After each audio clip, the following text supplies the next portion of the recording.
Hey, what's up, everybody?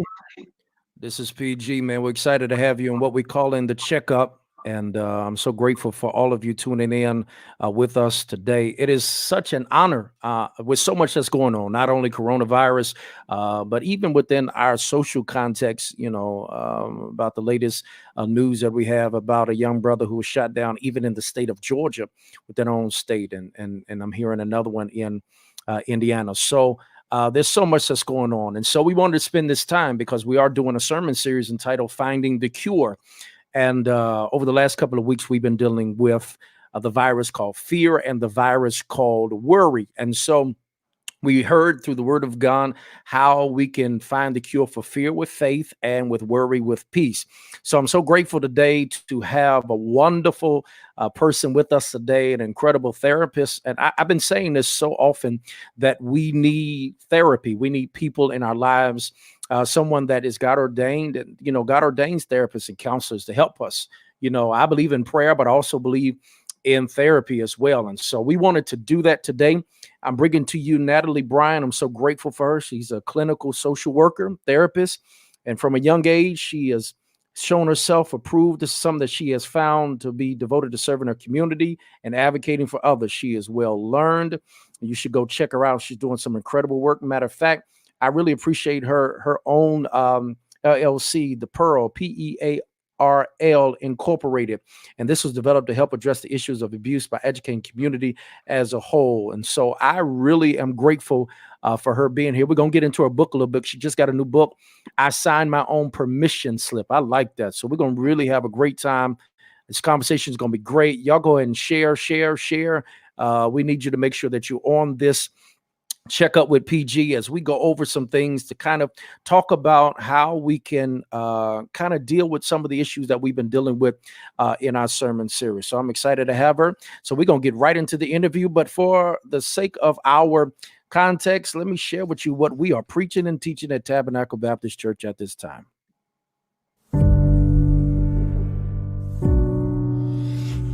The virus of fear, worry, discouragement, loneliness, and despair has overtaken our lives. We're in a spiritual health crisis. In times like these, it's easy to give up. It's easy to allow the troubles of today to disrupt the hope of tomorrow. We're trying to figure out, will life ever be the same? We're faced with the reality that we have been infected. The question for us is this: when we're fighting for our lives, what do we need? We need help. We need healing. We need a cure. Isn't that what we're looking for? Once again, we are back with Check Up with PG, and I'm so grateful to have my special guest with us today. Our special guest with us today is Natalie Bryan. So grateful for her being with her. She's a clinical social worker, therapist. She's the founder of the Pearl Incorporated. And so we're going to have a wonderful dialogue and discussion. Everybody that's tuning in, once again, y'all share. This is going to be great as we're once again following up on some things that I think is significant and important, especially in this time of coronavirus and so much other stuff that we got going on. So we're going to really broach this today. So Natalie, I tried to give an introduction. I tried a little bit, but I want you to share with everyone here who you are, what you do, and just give them a little bit about you. Well, my name is Natalie Bryan. I am a therapist in the local Augusta CSRA area. I've been in the practice of health and human services for over 15 years, been a therapist for the last 7 years. This has been a journey. I am the founder of Pearl, which is providing education and advocacy to rebuild lives. When we focus on things of abuse, so I educate a lot about human trafficking, child sexual abuse, general abuse, physical, emotional, spiritual, and just talking about things that impact the families in our community, because that's our foundation. That's awesome. That's awesome. So what is it that brought you to this area? I mean, what is it that kind of got you Military interested in and this? family. Okay. I'm from New York, so it's New definitely York. military. Yes, love. But I have been enjoying my time here in Augusta. So family is why I'm here with the military, but have been having a good time. Good, good. How long you been in Augusta? Oh, this year, surprisingly, I was just mentioning to Minister Z, it's 5 years this year. 5 years. Yes. Wow. That's crazy. Well, basically, you're in Augusta now, I know, I know. you might as well just get used to it and being here in Augusta. So I know. So let's get into it because I think this is such an important topic, and Mhm, I've made some statements that I think some people have, even as a faith leader, mhm. I have faced some criticism because I am Okay, an advocate of counseling. I'm an okay. advocate of therapy. I Mhm, believe in the benefits of it. mhm. Yes, I love God. Yes, I pray. Yes, I read my Bible, but I also understand the significance of making sure that we are able to kind of have people who are trained and taught to kind of help us navigate through life's issues, right? Mhm, mhm. And you got to be able to kind of, and so I've always been a huge advocate of it. So I know that your phone has been ringing. I know you have been just everywhere with Yes. all of this going on, especially with this coronavirus situation that has quarantined us, and now with the unevenness of states opening, some states closing, and us still not feeling, no matter even if we open, if we can get Yeah. out of it. So talk to me about what does this look like for you now? How is all this looking for you at this particular time?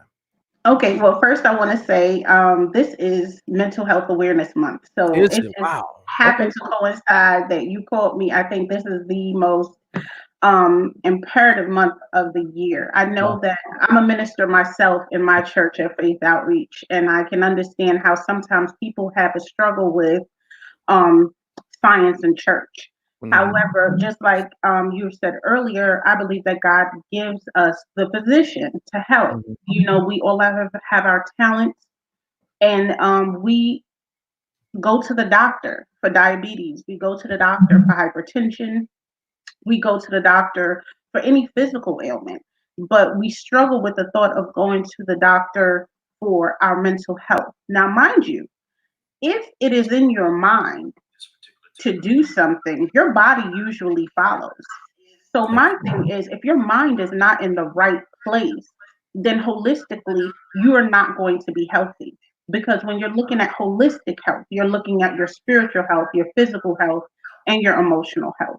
And I think that sometimes we don't recognize how our mental health struggles from past traumas, from hurts, from different things, how it impacts our behavior today. Wow. Wow. So what you said something, I kind of want to jump on that before we get into the technical aspect. Why do you feel there is the tension between church and counseling and therapy? What do you feel in your opinion? Why has that been sometimes a stumbling block for people? You know what? That's a tough question. For me, I just feel that everybody is convicted. You know, everyone has their own convictions and personal opinions, and sometimes the dominant opinion is what rules sometimes the masses. It Okay. may not be the right opinion, but it may be what is the strongest opinion. Um, for me, I just think that, you know, science and our development of evolution versus Adam and Eve is kind of the strongest struggle with the whole aspect of Okay. Christ and the church versus, hey, we came from Homo sapiens and kind of graduated up.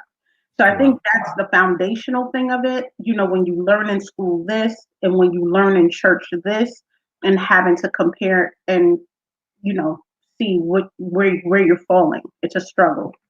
Wow.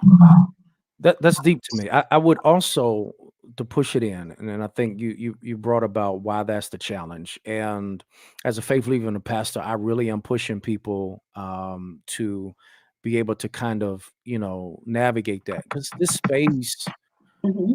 mental issue or any kind of issue, if we're not Hmm. careful and is not treated or dealt with, can have kind of detrimental effects, right? Hmm. As a Hmm. pastor, I've seen so many people Hmm. who wrestle with so much, and there's this innate desire to feel like sometimes if I'm strong by myself, I got it. Hmm. When I never thought that it was ever God's intent for us to navigate things by ourselves. Like Hmm. God grants us covering and wisdom, or Mhm. people who are anointed to share, right?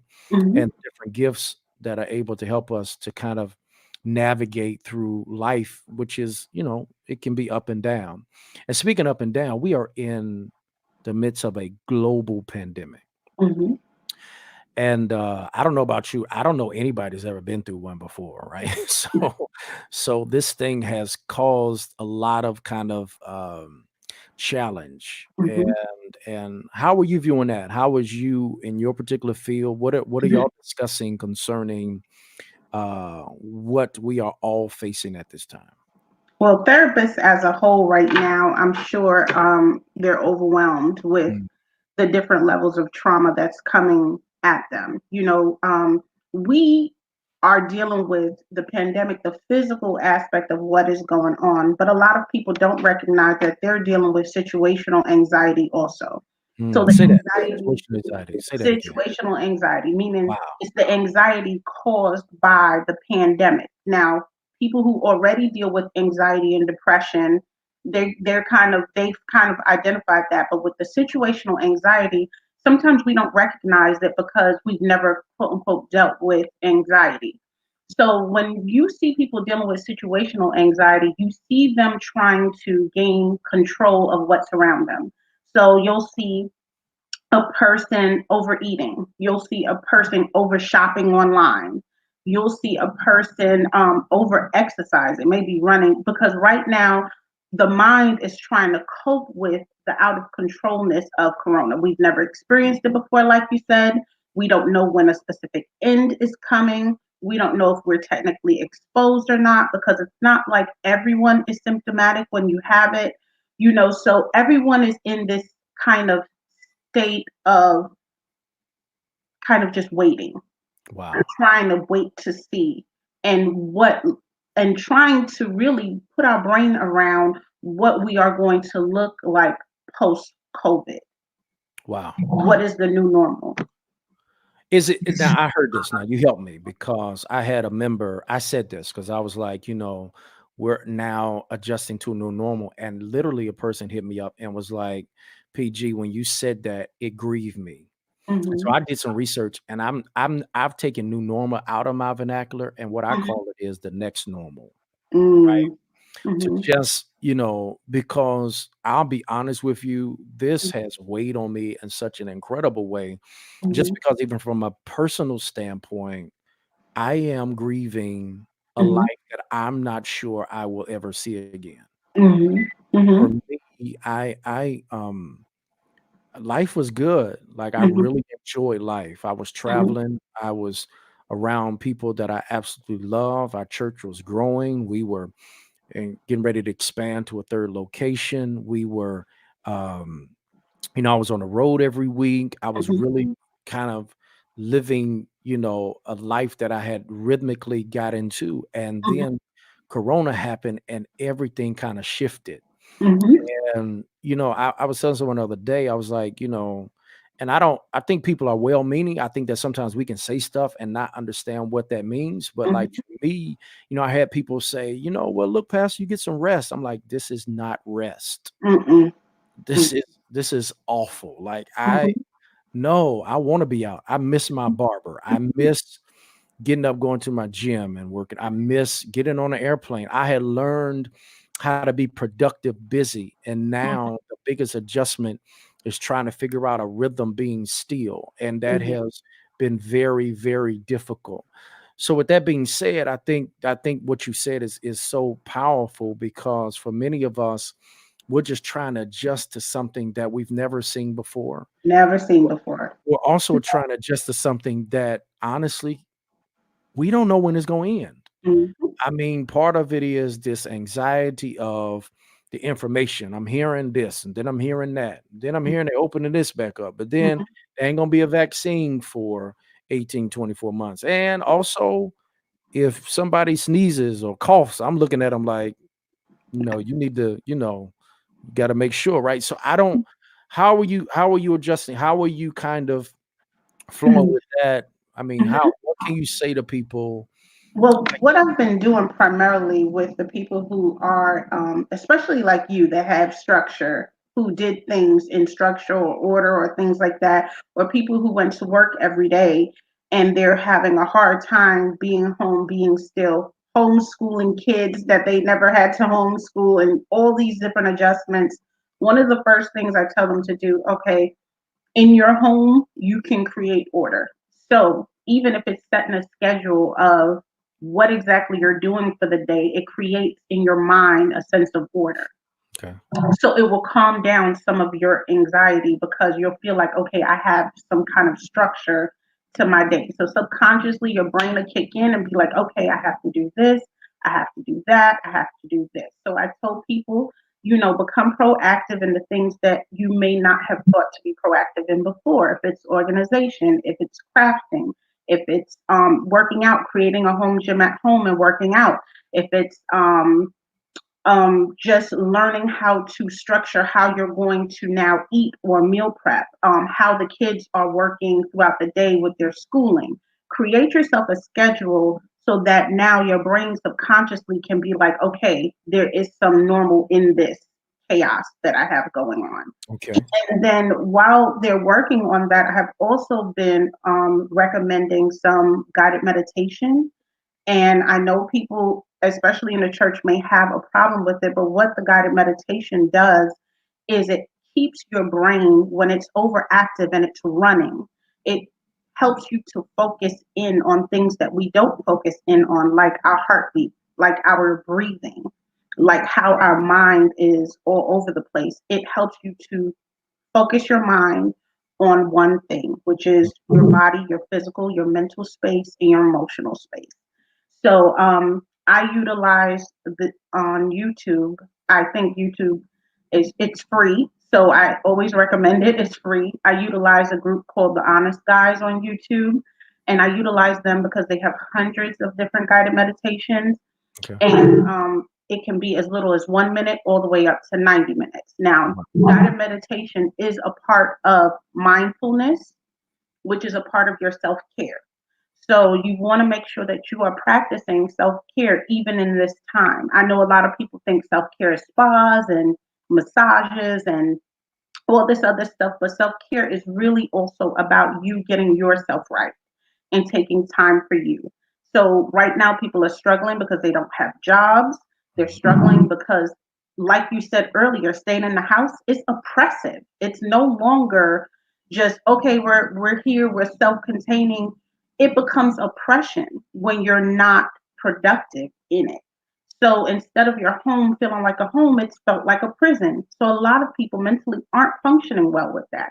But turning it into something productive is what makes it helpful. Good. Say that again. Give me that list again, because I think that was so um deep. You said number one Mhm. was create a routine, right? You said Mhm. so, and number two was meditation. Mhm. Mhm. And what was the third? Did you have a third one? I did. So Okay. it's creating a routine and then becoming productive in things like, if someone has that honey-do list that needs to be done, or you need to organize the things you didn't get done in the house because you were busy outside of the house. Wow. Get busy inside of the house. And Okay. and I'm not gonna lie, I deal with a lot of couples also. Families and couples in this time, they're really having a hard time, Yes. especially for the families and couples that really don't like to be around each other. This is a time that they are really seeing, okay, are we going to make it or are we breaking it right now? Because this is a lot. Because they're forced to be in a space with a person that they now have to get to know again, that they now have to participate in life with. Mhm. So there's so many different things that you can be doing to become productive in your relationships within your family and productive within your home and recreating back a space of home and homeostasis or balance. Wow. That's good. How much is this, you think, not only because I think what you're talking about is one that we're wrestling, but how much of this would you also contribute with fear Mhm. along with worry, and how those two are kind of tag teaming in this particular moment? Oh, absolutely. I don't know anyone who is not pretty much fearful of the unknown. And this pandemic has caused so much unknown. We are seeing people die. They were like, okay, if you had pre-existing conditions, if you're older, if you have this or if you have that. But if you paid attention to the news, there was no socioeconomic background, there was Wow. no race, there was no nothing. If you got sick and you did not have the immune system to fight it, or you didn't get to the emergency room in time, or you were not going to make it. So what they, I heard you earlier say how you hear so many things. Another thing to reduce anxiety is definitely cutting down on your news and social media intake. Yeah. That's major because there is so much information out there, you're not sure that's right. I tell people for factual medical information right now, just go onto the CDC or the SAMHSA or the Department of Health and just get the basic information because regardless of even the news, people are going to impose their opinion. And what you need at this time is fact. Yeah, I agree. I think that's one thing that I've really tried to take. I don't try to get on any news thing Hmm. Hmm. early in the morning. Like Hmm. I don't I cut that alert off my phone. Matter of Hmm. fact, I cut a lot of alerts off my phone simply because I was like, every time I looked at it, it was something concerning what we were wrestling with. And I'm Hmm. not saying don't be informed, Hmm. but I do think there is a danger in being oversaturated with negativity. Absolutely. Absolutely. And even the best experts Hmm. don't have all the answers. Absolutely. Absolutely. From your vantage point, let me take a airplane approach because we kind of been specific with coronavirus and those other things. So let me take an airplane approach. How do you, as a therapist, what is it that y'all are looking at? How do y'all approach fear when people come with Mhm. fear and anxiety? Because like what you said, it's not just the virus that becomes the challenge, but man, being fearful. And that has been there before coronavirus. Mhm. Like I was saying in my series, a lot of the spiritual viruses I think we'll wrestle with, period. Mhm. Um, like I've done fear, I'm Mhm. doing worry. This upcoming week, I'm gonna do discouragement, Mhm. right? Which and then despair and then wrestling with either loneliness or boredom or stagnation. So how do you how do we do that? Like, so how do y'all approach that from just fear, period, right? Mhm. Because I think you raised some unique situations, losing job and that kind of thing. How would Mhm. you approach fear, period? Well, approaching fear, one thing about therapy is there is no structure. Um, for me, when I work in my practice, my therapeutic modalities or whatever I use to work with the person is individual. So Okay. when you sit down with me and I talk to you and I get to know what your goals are and what we're going to work towards, then I pull from those modalities and work with you. Okay. Fear can be different for everyone. You know what I'm saying? You can have fear of physical things, but you can also have fear of things that aren't physical. You can have your own fears from past traumas.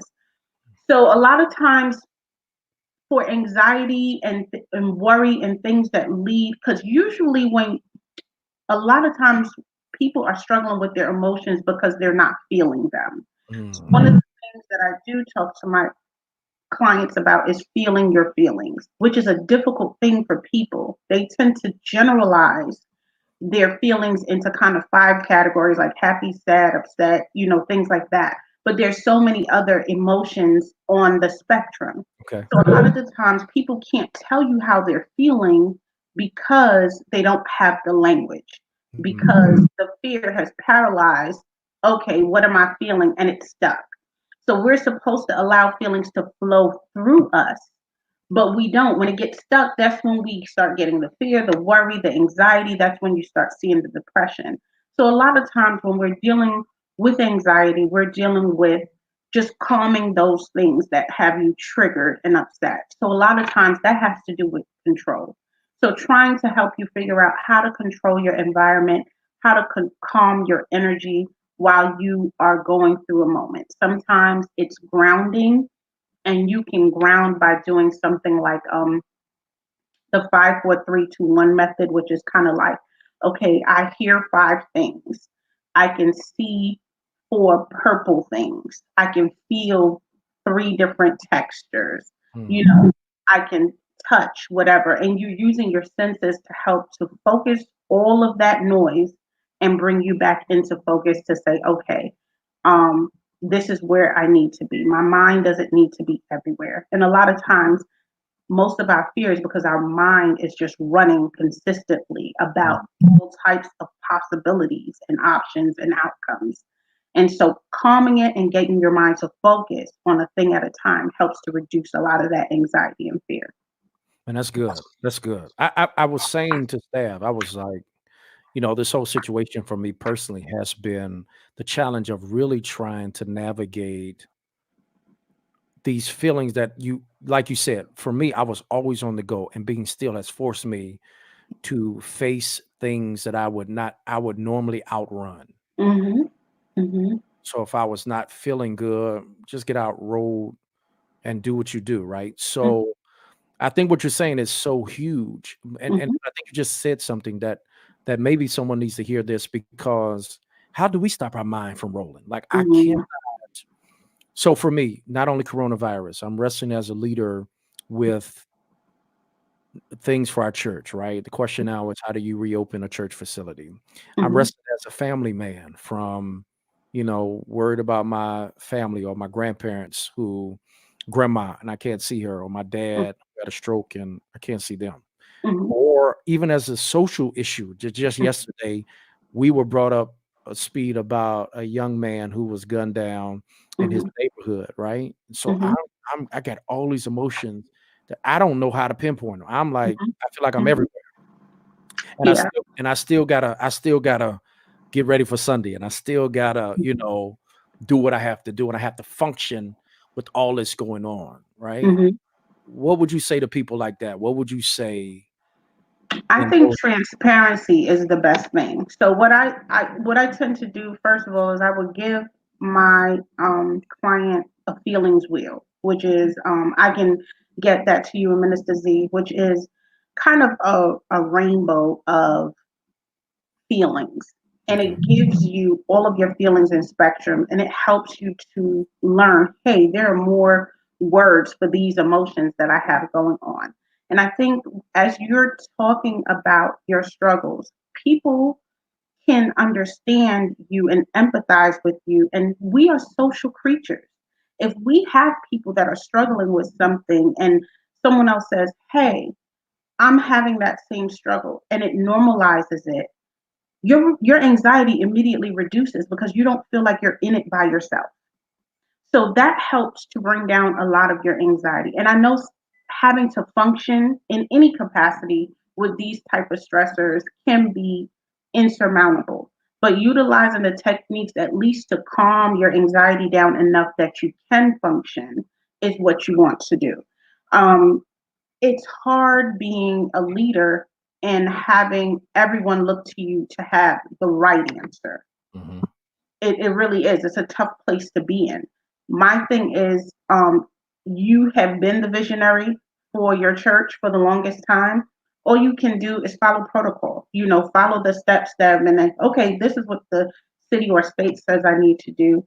I'm gonna see what I can do. My as a leader, it's about keeping the family safe. I totally get what you're saying about family. My family is in New York. Two of my sisters are nurses. They're out there. So it is a tough space to be in, but this is where we can lean on our spiritual side Mhm. and start to talk to God about the things that we are struggling with. And a lot of times people don't recognize their faith can help them through a lot of the things that they're struggling with because they can lean on that even if they're by themselves as an individual. I love that you did. That's a segue, because that's the question. I Mhm. love how, and that's why I was looking so forward to this interview and dialoguing with you, because as you are a professional licensed therapist, Mhm. but you're also a minister of the gospel. Mhm. How do you marry those two? How do you marry? You just said something. So Mhm. how do I take my faith, which is my spiritual walk, on one side, and I Mhm. marry it to my training in Mhm. this Mhm. space? What is it? How do you navigate that? Because you just said, "I apply my faith to it." I How would do. you speak to I us? do. How For would you do that? me, Yeah, if you but you know what? That everyone comes from a place where they have learned their core beliefs. So, what are your core beliefs? My faith is a part of my core belief. So, that's a part of me. So, that is why that is something that's easy for me to segue into and be like, okay, I totally know that, without you, God, I'm nothing. This is just a temporary thing. And I can speak the things that I've learned while reading and educating myself on the Bible or through my leadership. And I can apply those things to help me walk through some things because that's where my faith steps in. Mhm. Now, yes, I am a therapist. Yes, I can give you modalities and things that have worked with the masses of people. But you have to also understand that everybody's walk is individual. Yeah. Now, if I have someone who's straddling the fence and not so much faith based, then I'm going to lead on my therapeutic modalities. But if Gotcha. I have someone who is faith based and they're okay with faith based counseling while they're with me and they've approved that, then I can talk to them about the things of God and implant those things while I'm having therapy. But as a person who is in practice, you Mhm. have to find the balance with the party you're working with. Like I said, each thing is individual. My core belief, how I was brought up, it's easy for me to do that. Some people, it may not be, but for me, that's an easy thing to do. For you, it would be an easy thing to What are some spiritual practices, like you said? So prayer. do. What else? Prayer, definitely prayer. For me, worship. I definitely do worship and praise in my house or while I'm driving to work. That is something that I do. Definitely reading the word. At my church, some of the women at my church, they have a not a Facebook, I'm sorry, a text message group. Mm. And we text message all day throughout the day. And they're talking about things of God. They're encouraging through prayer.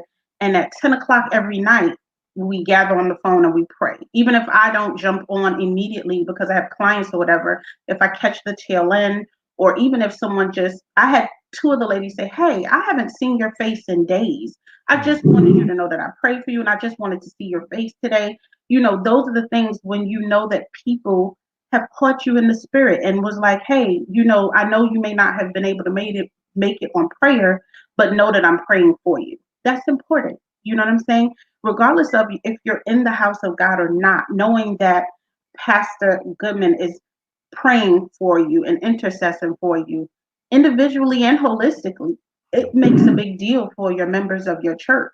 Knowing that your pastor knows your name is a big deal for the members of your church, especially where we're in this time of supposed disconnect. Mhm. We can still connect and still be able to make a difference in each other's lives. I absolutely agree. There was something you added, and I want to add this because Hmm. you stated it on the technical side, but Hmm. it's the part that I've added to my personal. Um, well, I pray, I fast, definitely Hmm. reading the word. Hmm. But there was something you said on the technical side that I was kind of intrigued that you didn't include it on the spiritual side, and that was meditation. Yeah, yeah. I have 2020 for me, and this is crazy. This happened before I even got into coronavirus and all that stuff happened. I really wanted to develop a meditation practice within my own spiritual discipline. Hmm. I've been Hmm. very I'm very kind of dogmatic about my disciplines. I wake up in the morning, it's prayer, is reading through the Bible, and really just spending a few moments of just meditating, right? And I feel that is one of the most connective points for me personally in my relationship with God, right? Psalm 1 talks about meditate on the word of God, right? I love to just sit in some moments and just kind of sit and think, and meditate. Do you see them as the same? How do you did you was it Yeah, in I do. I do see them as the same. The only difference that the guided meditation I think is helpful on the therapeutic side because it technically guides a person who has no meditative process or thought or who hasn't ever meditated before and gets them to tune in and focus and then it leads them through the meditation. Now okay. if you're a person who is disciplined, and who reads his Bible every morning and who does their worship and praise. And it's easy to meditate on the word because then your guidance is not through your own and listening to that. Your guidance is through the voice of God. And as you're reading that meditation or listening to or engaging in, you'll be led as the Spirit leads you. So it just depends on which avenue you're coming from. Got you. Yeah, I agree with that. We are talking the same, and I think that's why this conversation is huge, and Mhm, this is why I think it's a needed conversation for the church, because they're not. I see them added together. I see them married, right? mhm, And that's why I'm a big advocate for it. mhm, That's why you're giving us some good practical stuff tonight. Anything else you want to add on that? Like even in this season, what are mhm, some things you would recommend people should do who are wrestling with fear and worry, or mhm, that I love mhm. that term, situational anxiety? Yeah, yeah. So like I said, definitely work on you in this time. And I know that people are not thinking about the whole. They're thinking about the fear and the worry in the pandemic. But if you're really looking at what's going on, God has opened up some windows in the middle of all of this. If you're looking at how many schools are giving away free education online, how many people are giving away different things to help people have entertainment in their homes so that they're not bored. So people who've never been to Broadway can access Broadway at their fingertips. People who have never thought about Harvard can access a free class from Harvard on the internet. Yeah. There's so many things. So I tell people this is a time to begin to work on you. And a lot of times people don't like the quiet. They don't like being alone. They don't like being in this state because the quiet is too noisy for them. And that means the stuff that they have to deal with that they don't want to face, they are having to face right now. And I would say to people, face your fears that you have right now. If Mm. it's finances, focus on your finances, structure your budget, get yourself together. If it's schooling, look at what resources are out there to help you get to the place where you want to be. If it's organization, work on your organization. You know what I'm saying? If it's creativity, think about some things that will help you be creative. I tell people to journal, do adult coloring books. I have my couples doing creative COVID dates is what I call them. And Wow. I have them think about creative ways to date each other. And this is not churchy, but marriage is church. So it is honestly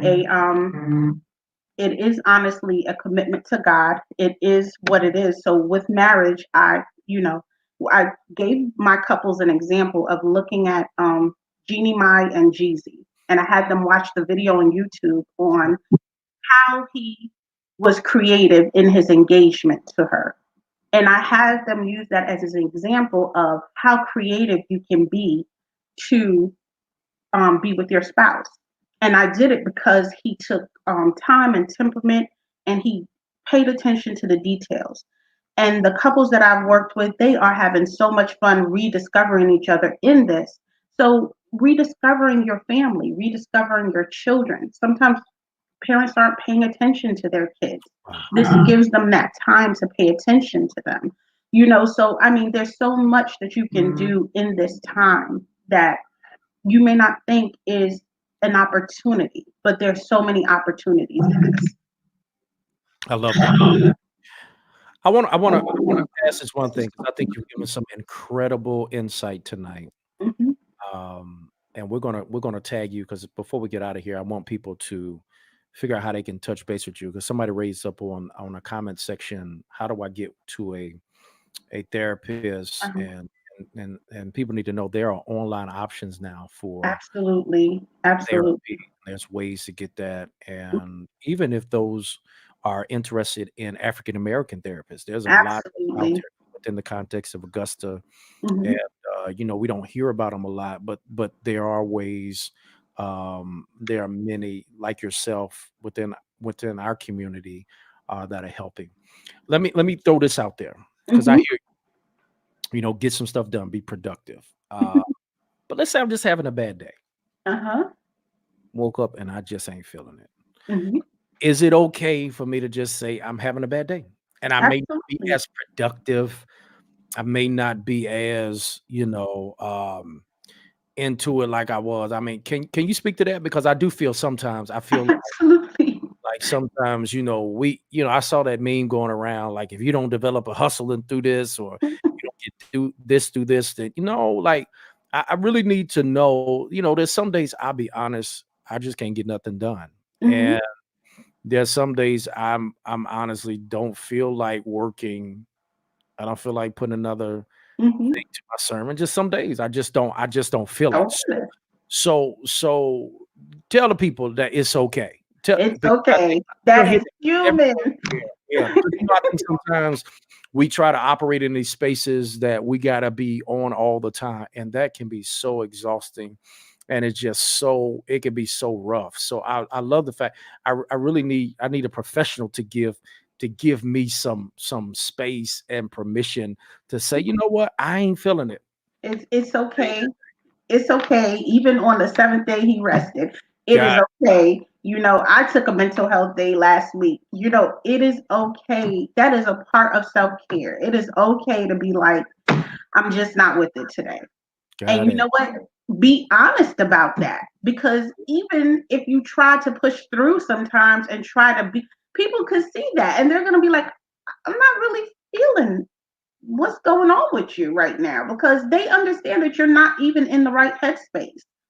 It's okay to not be okay and be transparent about that and say, today is just not one of those days that I'm Say that feeling. again. I need some people. This is some free counseling. You get it right now.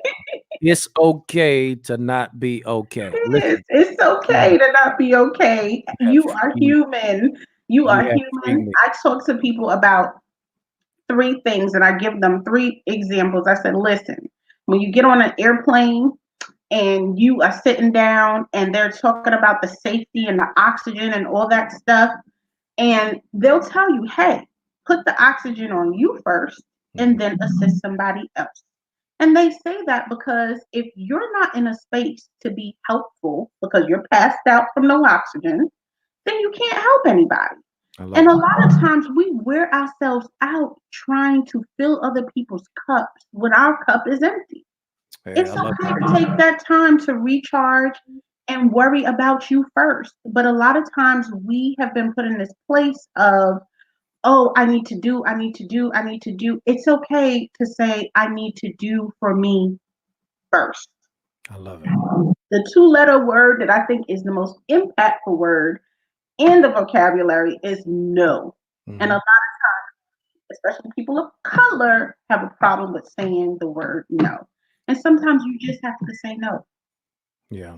I mean, I think that's helpful because all of us in our positions can overreach and overextend. Hmm.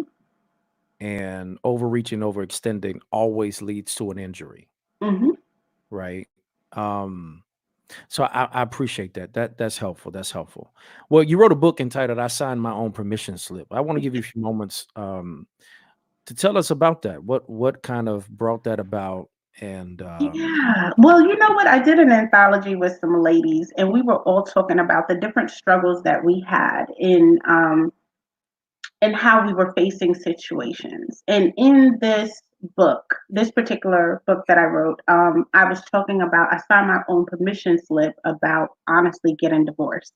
Mhm. So a lot of people don't know to choose themselves first. And I spoke about how, for me, choosing me first in this situation was important. And I gave myself permission to walk away. And that's really the gist of what I wrote about in my book. But I'm always empowering women to learn about their own power. You don't have to be a superwoman. You don't have to be, indestructible. You are very human. You bleed.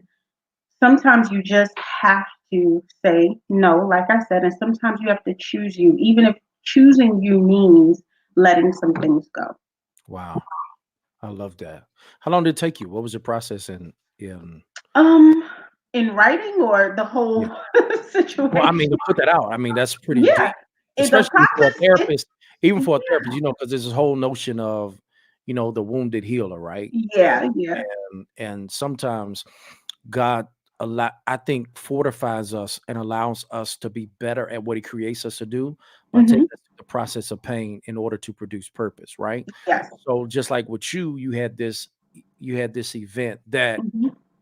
for you was traumatic, Yeah. and but you allowed that to still um be something that kind of nurtures the Yeah, purpose you have. propels you. Yeah, propels you. Yeah, Yeah. propels you. I would say this. I know walking away from that, for me, it took a while because for me, when you're thinking about somebody who's in church, when I was in New York, I was my apostle's nurse. I was really active in ministry. And when you're up front and people are looking at you and you're feeling kind of like, okay, I'm not in the right headspace for this, or I'm not, or you think people see your whole situation, it's hard to stand in front and go through as you go through.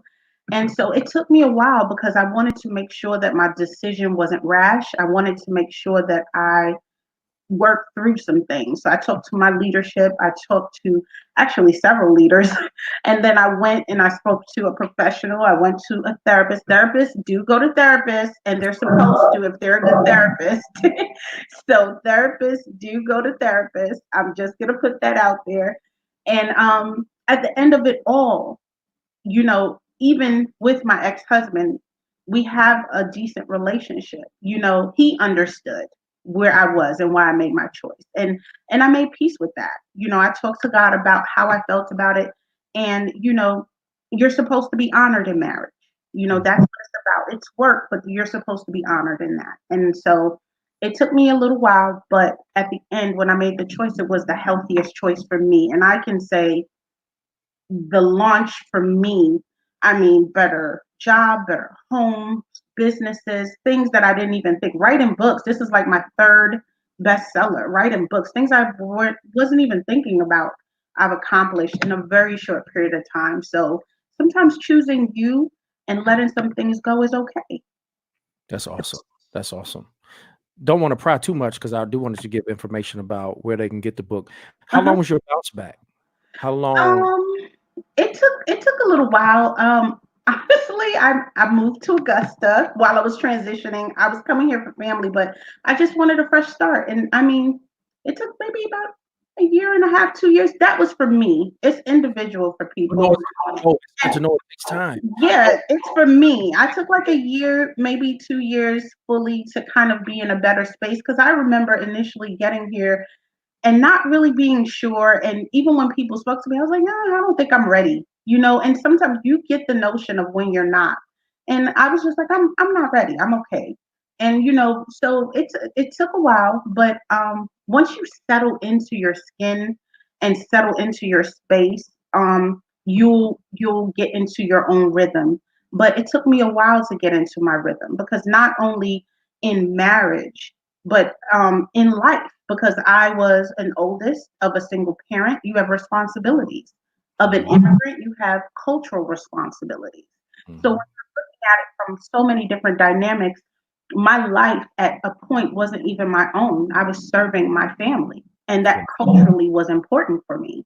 But sometimes, even in that, you have to say, okay, I have to choose me and be okay with that. And that took a long time. So learning that balance has been good for me. Oh, that's great. I appreciate that. I'm glad that you said it because I do think everyone has to own their own journey, Hmm. and also we have to own our own bounce back, Hmm. right? And it's okay if it takes it longer than somebody else's. Like, don't feel pressure to let Hmm. somebody tell you that you need to get over it, Hmm. or you should be better at this by now, Hmm. or what's taking you so long. People can be insensitive to other people's Absolutely. journey and their bounce back. So Hmm. those who are listening and hearing, I want you to know it's okay. Own it. It's Yeah. your journey, regardless of what your mama said. Regardless of what friends may say, family. They don't Hmm. know. They don't have to. They don't have to walk Walk this it out. journey like you do. So Yeah. own it. It may be a year for someone else. It may take you 4 or 5 years. Some Yeah. it may take them 30 days. At some point, own it. And I do think there is something to be said about just like, yo, I'm just, I'm taking my time through this, and until I feel that I'm through it, I'm not going to rush this process. There's nothing worse than rushing the process, right? Absolutely. We think we can help God sometimes and leave it alone. Like, I think that is so important, that we get that. So where can people get this book? Where can people get this book? Oh man, I have a link. It's going to www.nakedandunafraid.com, and they can just click on my link and purchase the book right there. Also, if people are looking for a therapist right now, you can go to Psychology Today, which will give you your local therapist in the community. Psychology Today. We're gonna put that up on the screen so they Yeah. can put it in the comments. Psychology Today. hmm Okay. Also, Therapy for Black Girls Okay. And is therapy for another black. website. And they also have Therapy for Black Men now. Oh wow. So Is yeah, that a yeah, they website? started with Therapy for Black Girls, but they also have Therapy for Black Men. Yeah, we Um, need that. We yeah, need it. um, Black Therapist Rocks is another group, and Clinician of Color. Those are some other groups where you can find clinicians in your local area that will be able to be impactful. Cool. We're gonna post those. We're gonna post all those. So we're gonna get that information and post those because I think that is so important. How can people find you? What is some of your information, Yes. social media, something? How can people find you? This is just the So tip of the iceberg kind of conversation. I'm gonna have to bring you back. This is because I don't think we can just keep that in the few moments that we have, because you touched on some good stuff today. So how can people find you? Well, my practice is called Restoring Harmony Counseling and Consulting. My telephone number is 762-585-4610, or you can go to the website at www.restoringharmonycounseling.com, and you can find out information about um, making an appointment and speaking with me about either speaking engagements or any other needs. Now, I will let you also know that right now, a lot of states have made a lot of flexibility in getting mental health. Wow. So, So insurance can cover this too, right? yes, absolutely. Insurance covers it. I also let people know they should contact their jobs if they're still working and get some counseling from their EAP, which is their Employee Assistance Program. Wow. So usually they give about, depending on the agency, 3 to 8 sessions, and that's at no cost to you if you're having some struggles. So I tell people to go through their EAP program if it's an affordability thing. They do have insurance. Also, most practices do practice sliding scale, which is you pay according to your income, and so you can also do that and see if you can get some assistance. Medicare has just dropped that they are now also allowing teletherapy by phone. So elderly people need someone to talk to and they have Medicare, it's being covered telehealth wise for older people. Man, that's good. That's really good.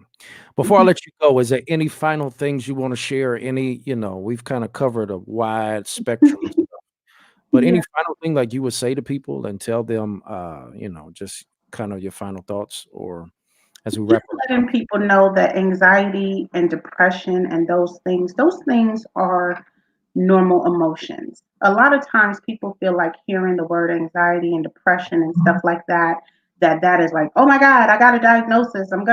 But anxiety stems from our fight, flight, and freeze response. You know what I'm saying? When you're excited about a job, you're getting anxious, your blood is pumping, everything's going because you're excited. You're about to run a race or you're about to get this job and you're waiting. So all of that stuff, that is normal. Depression, people have situational depression if you lost a family member, if you lost a job, you're going to have a hard time. Now, when it becomes an issue, a mental health issue, is when those things take you outside of your normal practice of the day. So if you're sleeping days away, not going to work, not participating with your family, can't go outside and speak to people because you're afraid.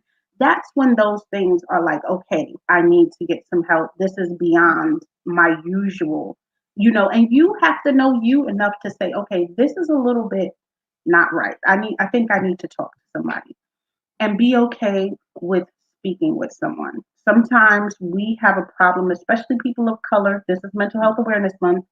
We have a problem with the stigma of mental health, of saying that we need help and we need to let go of some of the things that we have been through. But it's what professionals are here to do. That's good, man.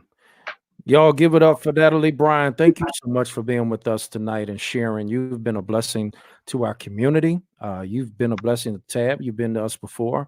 You're part of an amazing church, Faith Outreach, Bishop Peebles. Yes, So, man, he's one of the giants and generals of our area. Please tell him I said hello I and tell him one of these days I'm gonna get on his level. I'm just will. grateful. I'll let him know. Tell him I'm grateful he let me in his city. I really appreciate that. But he's been so kind and wonderful to me since I've been here these 13 years. And so, Natalie Bryan, thank you so much for coming. This has been rich, Thank you for having me. and this has been impactful. Really appreciate you for coming on with us today. We're going to post that information. Mhm. We're so grateful for you coming and hanging out with us. Listen, guys, I hope that y'all enjoyed this conversation tonight. I really do hope that you gleaned something. Tonight is Check Up with PG, and it's simply just our thoughts of trying to kind of follow up on what we've been talking about, considering what we've been doing with our series on finding the cure. And that was important and significant. So thank you guys so much for coming in. You shared, you commented. We're going to post all the information that Natalie Bryan shared with us tonight. Y'all go check out, man. I really believe that we all need help even during this times as we're trying to navigate coronavirus, even within the context culturally of still dealing with social justice and hatred and stuff that we were wrestling with. So, guys, I really appreciate y'all tuning in tonight. We're going to try to just keep this to an hour. But last thing I want to just remind you of, we are trying to celebrate our um our graduates. So make sure that you if you're a graduate, whether it's high school, whether it's college, or even beyond, that we can celebrate you on the third Sunday of May. So send all that graduate information to Jefferson at tbcaugusta.org. Send it so that we can get that. That's sent to Reverend Z at Jefferson at tbcaugusta.org. So we can get that information. We got some wonderful things that we want to do in order to recognize our graduates. Also, this upcoming week is Mother's Day. And so we're going to be grateful and thankful for all the wonderful mothers in our lives. And I do know that even during this time, Mother's Day can sometimes be a little off for some because some have lost their mother, and we want to be sensitive to that as well. So we'll just be praying and asking God's peace and strength even during this time. Also, one other thing, this has been Nurses Appreciation Week and Teachers Appreciation Week, Everybody Appreciation Week. So listen, we're just so grateful for all the wonderful people who serve in these wonderful fields. We want you to know we love you, we appreciate you, and we're grateful for you. Also, one more month of our Hope Seed offering you can still give. That's going to help us be a blessing to our community. Also, on our website, you have tbcaugusta.org. You can apply. We had some small businesses already that have applied, and you can. We're going to go through the process of application through the month of May, and then we'll be awarding the Hope Seed offering to some deserving small businesses as we get into the month of June. So listen, guys, I know that things are happening, reopening of states. We got a lot of stuff that's going on. You guys be safe. We're praying that God will continue to order our steps. I also pray, take care of yourself. You're no good to nobody else if you're no good to yourself. So I love you guys. I'm praying for you. I miss y'all dearly.